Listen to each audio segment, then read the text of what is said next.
Kabanata 1641. Matapos magising ng maaga sa umaga kinabukasan, nagbihis si Harvey at agad na tumungo sa rooftop ng Western Restaurant ng Prague Hotel kung saan siya nanatili. Prangka na pagsasalita, ang tinatawag na Net Red Western Restaurant na ito ay hindi kasing ganda ng isa sa presidential suite na tinuluyan niya. Halos 10 minuto ng 8:00 nang pumasok siya sa Western Restaurant. Sumulyap si Harvey sa paligid ng lugar, at mabilis na nakita si Hailey na nakaupo kasama ang kanyang kaibigan. Ngunit hindi ito dahil kilala ni Harvey si Hailey. Si Hailey at ang kanyang kaibigan ay nakaupo sa pinakamagandang lugar ng Western Restaurant. Ang pagsasama sa kanilang mga magagandang hitsura at kaakit-akit na mga figure, ang dalawa ay agad na naging focus ng buong lugar. Ang una sa kanila ay may suot na itim na miniskirt na nakalantad ng isang pares ng maputi at malambot na mga hita. Siya ay may isang matulis na baba at isang maliit, at katangi tanging mukha. Ang kanyang mukha ay parang katulad ng sa kay Yvonne. Dapat siya ay si Hailey Smith. Ang isa pang batang babae na kasama ni Hailey ay nakasuot ng isang maikling nakaistilong cheongsam. Nagkaroon siya ng hitsura ng isang klasikal na kagandahan. Ang kanyang cheongsam ay nagbalangkas ng kanyang perpektong kurba. Siya ang pinakamatalik na kaibigan ni Hailey na si Anna Wintour. Ang mga mukha, figure, at aura ng dalawang kagandahang ito ay nangungunang klase. Hindi maihahambing sa kanila ang mga kilalang tao sa internet. Parehong pinalabas ang isang malamig, at hindi maabot na aura na ginawa ang sinumang lalaki na humanga sa kanila, ay walang nang ahas na subukang hampasin ang isang pag-uusap sa kanila. Ang mga kalalakihan ay hindi rin nagkaroon ng lakas ng loob na umupo malapit sa dalawa. Gayunpaman, hindi rin umalis ang mga kalalakihan. Sa halip, nakaupo lang sila sa malayo, bumubulong at nanunood mula sa malayo. Pinukaw ni Hailey at Anna ang pagnanais ng isang tao na lupigin, ngunit walang nang ahas na umakyat at subukang sumunod sa kanila. Sa sandaling ito, dahan-daang lumakad si Harvey. Automatikong nahulog sa kanya ang mga mata ng lahat at mabilis nilang napagtanto na siya ang hinihintay ng dalawang babae. Nakikita ang mga ordinaryong damit ni Harvey at ang lumang relo, lumaki silang nabigo at binaril siya ng isang sarkastiko na sulyap. Ano ang isang basura? Nakita ni Hailey na naglalakad si Harvey sa kanyang sarili. Nahulaan na niya na ang taong ito ay si Harvey. Isang bakas ng pagkabigo ang sumalampak sa kanyang mga mata habang pinag-aralan niya ang hitsura ni Harvey. Ang isang probinsyano ay talagang isang probinsyano. Kahit na mayroon siyang pamagat na CEO, tiyak na hindi niya maikukumpara ang mga batang masters mula sa mga lungsod na first tier. Ang mga damit ni Harvey ay hindi mamahalin. Gayunpaman, gusto niyang magbihis ng komportable. Madalas siyang nagbibihis sa estilo ng palakasan, simple, maayos, at malinis. Ang isang tao ay hindi kailangang maging magarbo. Si Hailey ay isang malayong kamag-anak ng pamilyang Smith, at hindi siya binibilang bilang bahagi ng mga tagapagmana ng Smith. Gayunpaman, siya ay mula pa rin sa pamilyang Smith. Marami siyang nakitang mga batang masters, at kumain kasama ang maraming tanyag na kilalang tao. Sa makatuwid, siya ay hindi sinasadya na nagsimulang ihambing si Harvey sa lahat ng mga kalalakihan na nakilala niya. Ngunit paano maihahambing ni Harvey sa kanilang lahat, na nagbihis mula ulo hanggang paa sa mga mamahaling tatak ng fashion? Sa opinyon ni Hailey, si Harvey ay hindi hihigit sa isang hindi gaanong mahalagang probinsyano. Sa sandaling ito, hindi pa nagsalita si Hailey. Sa halip, nakatitig si Anna kay Harvey sa pagkabagot at sinabi na may hitsura ng kasuklam-suklam, Hailey. Gaano katindi ang taong ito na ligawan si Yvonne? Wala ba siya sa isip niya? Sa kanilang mga mata, basura lang si Harvey. Ang mga kalalakihan na lumapit sa magagandang kababaihan na tulad nila ay mayaman man o prestihiyoso. Ang mga ganyang lalaki ay may kakayahang, bata, at promising. Maaari pa silang magmaneho ng isang Ferrari sa kanilang mga kamay. Ang isang taong tulad ni Harvey ay tiyak na hindi ang uri na maaaring mahuli ang atensyon ni Hailey at Anna. Walang pakialam si Harvey. Lumingon siya kay Hailey at sinabi, "Pinsan mo ba si Yvonne, Miss Smith?" "Oo. Ako si Hailey Smith. Nasimangot si Hailey. Ikaw si Harvey. Inaasahan niya na ang lalaki sa harap niya ay hindi si Harvey. Ang pakikipag-usap sa gayong lalaki ay masyadong nakakahiya para sa kanya. Si Cousin Yvonne ay dapat nawala sa kanyang isipan. Paano siya naging sekretarya ng gayong lalaki? Tiyak na naiinis siya sa mga Smith. Oo, ako si Harvey. Si Harvey ay naupo sa kanyang sariling pagsang-ayon, hindi apektado sa malamig na aura na pinalabas ng dalawang babaeng ito at tinatrato ang mga ito na parang mga dumadaan lamang. Nagtataka ako kung ano ang nangyari kay Yvonne. Bakit hindi siya lumabas upang makita ako ng personal? Sino ka sa palagay mo? Ngumisi si Anna. Si Yvonne ang prinsesa sa aming bilog. Hindi siya isang probinsyana na tulad ng nakikita mo hanggat gusto mo. Dapat kang igagalang na handa kaming lumabas upang makita ka. Maaari mo bang ihinto ang pagiging walang kahihiyan?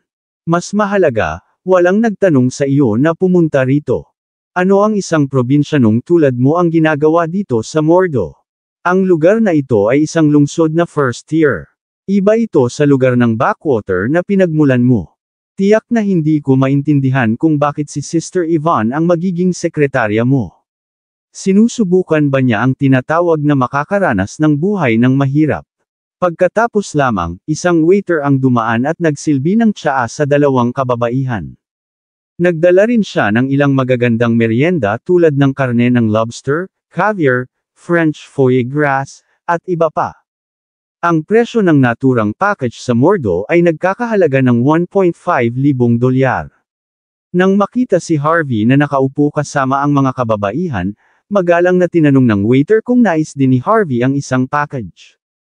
Magalang na sumagot si Harvey, hindi na kailangan. Bakit? Hindi ka ba kakain? Narinig ito ni Anna at hinamak pa si Harvey. Paano mo tatawagan ang iyong sarili na CEO ng isang nakalistang grupo kapag kumikilos ka tulad nito? Si Hailey ay natawa at sinabi, Anna, hindi mo kilala ang taong ito. Isa siyang live-in son-in-law. Ang nakalistang kumpanya na iyon ay dapat nakabilang sa kanyang asawa. May titulo lang siya. Wala siyang totoong kapangyarihan. Isang live-in son-in-law na naghahanap pa rin ng kanyang sekretarya at kahit na ang agwat ay libu-libong milya para sa kanya. Sa puntong ito, ang mukha ni Hailey ay tila may pagka-ironic at hindi masiraan ng loob. Ang panunuya sa mga mata ni Anna ay naging mas malinaw pagkatapos makinig sa paliwanag ni Hailey.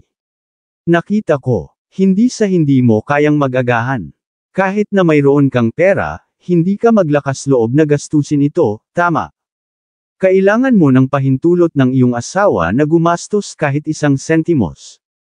Gaano kakatapang ang isang katulad mo ay lumapit kay Sister Yvonne? Tiyak na nagkaroon ka ng maraming nerbiyos. Hindi ka ba natatakot na malaman ng iyong asawa at papatayin ka para dito?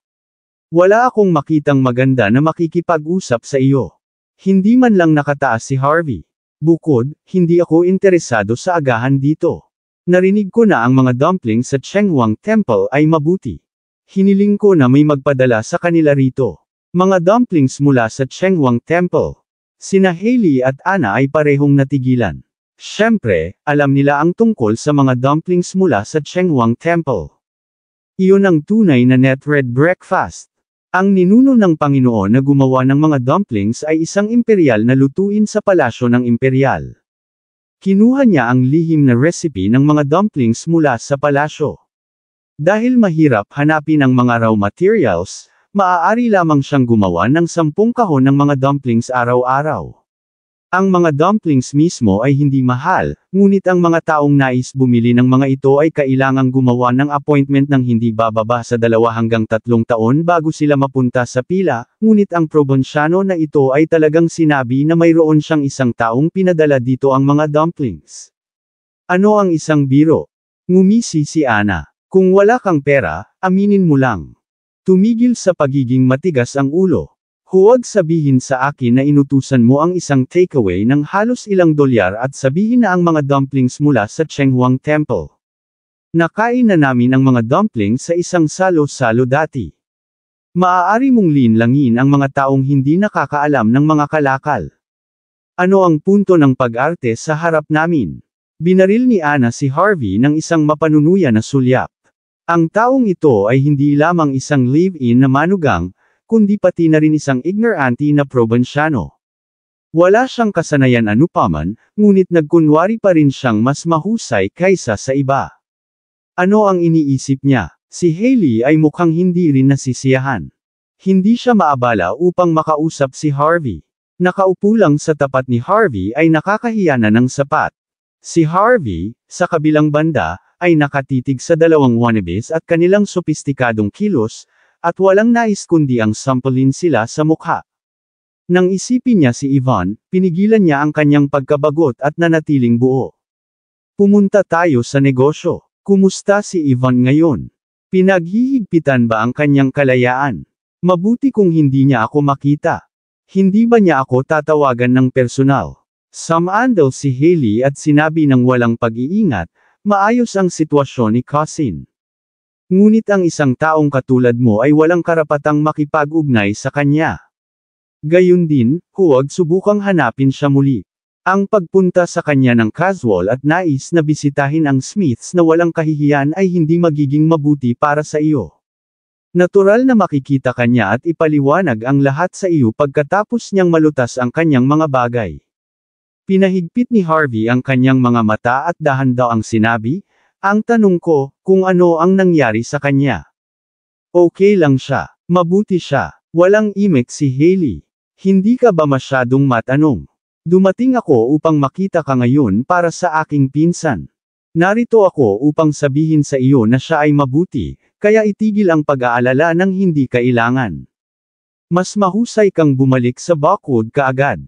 Kung hindi ka makabayad para sa mga gastos sa paglalakbay, babayaran ko sila para sa iyo. Habang nagsalita si Hailey, kumuha siya ng isang salansan ng mga banknotes mula sa kanyang pinong handbag na Chanel. Slam! Itinapon niya sila sa mesa, na halos parang nagpapadala siya ng isang pulubi. Pagkatapos, kumuha siya ng liham at itinapon ito sa kay Harvey. Ito ay sulat kamay ni Yvonne. Sa liham, sinabi niya na inaasahan niyang mapatawad siya ni Harvey sa pag-alis ng hindi nagpapaalam. Dumating siya sa mordo upang harapin ang mga gawain ng pamilya Smith.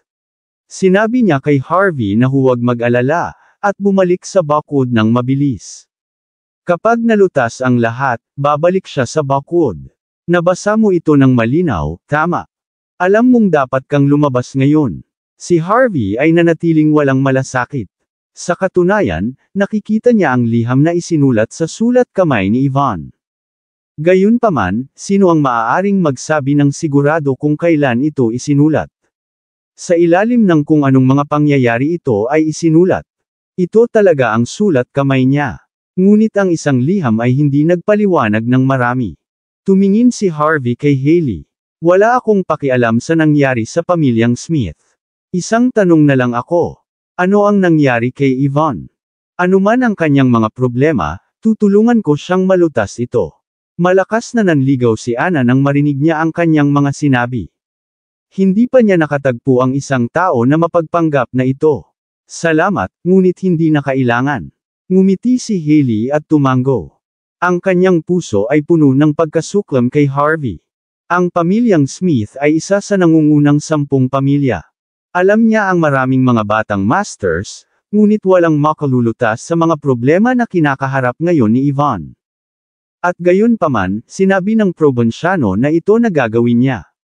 Nakakatawa, hindi lamang siya ay isang live-in na manugang at nanirahan sa isang babae, ngunit buong pagmamalaki din siyang nakikipag-usap. Naisip ba niya na siya ay isang kamangha-mangha? Ang gayong tao ay walang pag-asa. Una nang nagkaroon ng kaunting pag-asa si Hailey kay Harvey, na iniisip na ang isang CEO ay medyo may kakayahang. Ngayon naramdaman niya na ang kanyang pinsan ay dapat na nagtrabaho bilang kanyang sekretarya bilang isang paraan upang maranasan ang mga ins at out of life. Sina Yvonne at Harvey ay mula sa dalawang mundo. Hindi na kailangan para sa kanila na magkita muli sa hinaharap. Maraming salamat sa lahat ng sumusubaybay. Please subscribe and follow my YouTube and Facebook channel, Filipino Novel. Maraming salamat po. Sa pag-iisip nito, sinabi ni Hailey, si Cousin Yvonne ay walang mga problema. Ayaw ka lang niyang makita, hindi mo ba naiintindihan ang ibig kong sabihin pagkatapos makinig ng matagal? Kailangan ko bang maging malabo, siya ay ganap na maayos. Bumalik sa kung saan ka nang galing at hindi na bumalik dito.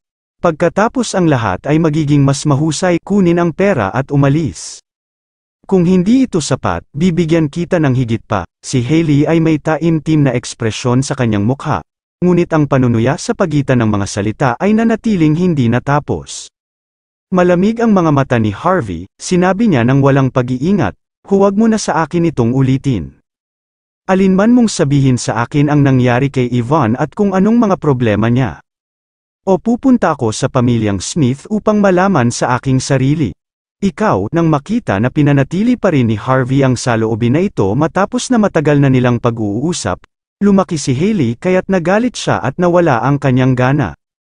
Ngumisi ulit si Anna, nais mong malaman ang tungkol sa sitwasyon ni Yvonne. Nais mong bisitahin ang Smiths, nararapat ka ba? Gayon din, kaya paano kung malaman mo ang tungkol dito? Maaari bang malutas ng isang live-in na manugang na tulad mo? Mas mahusay mong lutusin muna ang iyo, magmadali at bumalik sa Buckwood gamit ang pera. Huwag maging isang kahihiyan, kung pera ang gusto mo, kunin mo ito at umalis dito. Kinuha din ni Anna ang ilang mga stack ng mga perang papel at sinampal ang mga ito sa mesa, ang kanyang mukha ay puno ng paghamak. Ang mga kalalakihan sa paligid nila ay sumabog ang hitsura kay Harvey. Hindi nila narinig ng malinaw kung ano ang pinag-uusapan ng tatlo. Ngunit ang taong ito ay talagang tumatanggap ng pera mula sa mga kababaihan. Paanong nakakahiya, siya ay isang kahihiyan sa lahat ng mga kalalakihan. Malakas ang tono ni Harvey, hindi ako babalik nang hindi ko nakikita si Yvonne. Hindi na mapigilan ni Hailey ang kanyang galit, nakatitig siya kay Harvey at nagbarkada ng malamig, sapat na, York. Maaari mong ihinto ang pagkukunwari, sa palagay mo hindi ko alam kung ano ang iniisip mo. Nasanay ka na sa pamumuhay sa ibang mga tao, pagkatapos, ikaw ay biglang nalaman na ang katayuan ni Sister Yvonne ay mas mataas kaysa sa iyong asawa. Na si Sister Yvonne ay may mas maraming pera kaysa sa iyong asawa. Kaya gusto mong sumuso sa kanya, babalaan kita, ang pamilyang Smith ay isa sa nangungunang 10 pamilya sa dakilang bansa H. Kami ay mahigpit sa aming pamilya, ang aming tirahan ay hindi mapapasok ng isang live-in son-in-law na tulad mo. Kahit na buong pusong nais mong maging live-in son-in-law ng pamilyang Smith, kinamumuhian ka namin. Tulad ng para sa sinabi mo tungkol sa pagtulong upang malutas ang problema, maaari mo bang gawin yon? Nakakatawa at naiinis ang kanyang tono at ekspresyon. Hindi ka rin makakaya ng agahan na nagkakahalaga ng $1.5 libong dito. At nais mo pa ring tulungan si Cousin Yvonne, paano ka makakatulong? Tutulong ka ba sa pamamagitan ng paggamit ng iyong kahirapan? Mangyaring hayaan ito, hayaan si Sister Yvonne. Tulad ng sinasabi nila, ang isang kulugo na palaka ay walang pag-asa na tikman ang laman ng mahusay na puting swan. Imposible, hindi ba itinuro ito ng iyong guro sa elementarya? Kung hindi ka pa nag-aaral, mangyaring pumunta at kumuha muli ng 3 baitang. Babayaran ko pa ang mga bayarin sa paaralan para sa iyo. Si Hailey ay nasa taas na ng kanyang pagmamataas at pagmamataas. Para sa kanya, walang kabuluhan si Harvey, nakangisi si Anna kay Harvey. Nakilala niya ang maraming mga taong walang taktika, ngunit hindi pa niya nakita ang isang tao na walang taktika at nakapuput sa parehong oras, para siyang isang malagkit na plaster. Hindi nila ito maalis. Sa sandaling ito, isang pagsabog ng hindi mailalarawan na aroma ang kumalat. Pumasok ang isang trolley sa restaurant. Young Master York, ito ang mga dumplings na nakipila ako para sa iyo sa umaga. Sana masisiyahan ka sa kanila. Kabanata 1645 Young Master York, mga dumplings ng Gaozu. Ang buong karamihan ng tao ay bahagyang natigilan matapos marinig ang mga salita. Ang lahat ng mga ito ay isang maliit na natulala, ang bawat tao ay napanood ang isang may maikling buhok na kagandahan na itinutulak ng mabuti ang isang trolley, kinuha ang isang lagayan, at inilagay ito sa harap ni Harvey. Mayroon lamang 4 na dumplings sa lagayan, sa kabila ng pagtingin sa napaka-ordinaryong, at pinalabas niya ang isang hindi masabi na aroma. Ang mga taong hindi ignorante ay agad na malalaman ito pagkatapos maamoy ang aroma. Ito ang maalamat na Gaozu dumplings. Karaniwan, ang mga taong nais kumain ng isa ay kailangang maghintay sa linya ng hindi bababa sa 3 hanggang 5 taon. Kahit na nagmula sila sa isang mayamang pamilya, hindi nila ito makakain tuwing nais nila. Ang katotohanan na ang taong ito ay may nagdala sa mga dumplings ng Gaozu kasama ang lagayan ay tiyak na sapat upang ipaliwanag ang kanyang pagkakakilanlan. Mahinang sumulyap si Harvey sa babaeng nagtutulak ng trolley. Ito ay si Yona, nagpadala lang siya ng isang mensahe nang hindi sinasadya kagabi nang hindi iniisip ang marami. Hindi niya inaasahan na ganito talaga ang dadalhin ng babae ang mga dumplings ng Gaozu sa kanya. Young Master York, saan mo nahanap ang bayarang babae na ito? Ito ay tunay, kahit na ang mga Gaozu dumplings din. Kamangha-mangha ka, si Ana ay nanloko, hindi niya mapigilan. Hindi lamang ikaw ay mahusay sa pagpapanggap, ngunit kahit na ikaw ay natagpuan ang isang tao na kumilos ng maaga. Sinasabi ko sa iyo, talagang tinitingnan ko ang mga mahihirap na tao na marunong kumilos tulad mo. Napabuntong hininga din si Hailey. Harvey, ang isang tao ay dapat palaging manatiling tapat. Paano ka makakaarte ng ganoong eksena para lamang makatipid ng mukha? Ginamit mo pa ang mga dumplings ng Gaozu upang linlangin kami? Sino ang hindi nakakaalam na mahirap bilhin ito, kahit na sa aming mga pagkakakilanlan? Hindi namin ito makakain taon-taon. May tagahatid ka pa, hahaha, ngunit ang babaeng ito na iyong nahanap ay may kaibig-ibig na mukha. Pusta ko siya ay ilang mag-aaral sa kolehiyo na nakikipag-hangout sa iyo, tama? Ngumisi si Hailey, kasabay nito, siya ay walang malay na lumingon sa babae. Sa sandaling ang kanyang tingin ay nahulog kay Yona, ang kanyang mga mata ay kumibot. Nanginginig siya. Lynch, Miss Lynch, bilang miyembro ng collateral ng pamilyang Smith, si Hailey ay medyo may kaalaman din. Paano niya hindi malalaman ang first in command ng Mordo ang anak na babae ni Benjamin Lynch na si Yona Lynch? Ang pagkakakilanlan ni Yona ay mas mataas kaysa sa kanya, na isang kamag-anak lamang ng pamilyang Smith. Madali niyang magpasya ang buhay ni Hailey na may isang pangungusap lamang. Nakikita na ang taong nagdala kay Harvey ng mga dumplings ng Gaozu ay walang iba kundi si Yona Lynch. Agad na tumayo si Hailey sa takot. Hindi man lang siya nang ahas na umupo. Magandang umaga, Miss Lynch. Si Ana, na nasa tabi, ay nakita rin ang mukha ni Yona. Mabilis din siyang tumayo, at napahiya. Dati, siya ay kumikilos ng mataas at makapangyarihan, na parang hinahamak niya ang mundo. Ngunit sa sandaling ito, siya ay nanginginig tulad ng isang nalunod na daga. Siya ang pinakamatalik na kaibigan ni Hailey, at sinimulan din niya ang kanyang sariling negosyo na may halaga ng higit sa milyon-milyon. Ngunit para sa kay Yona, wala siya. Si Yona ay anak na babae ni Benjamin Lynch at tagapagmana ng pamilyang Lynch ng Sunan, na isa sa nangungunang 10 pamilya.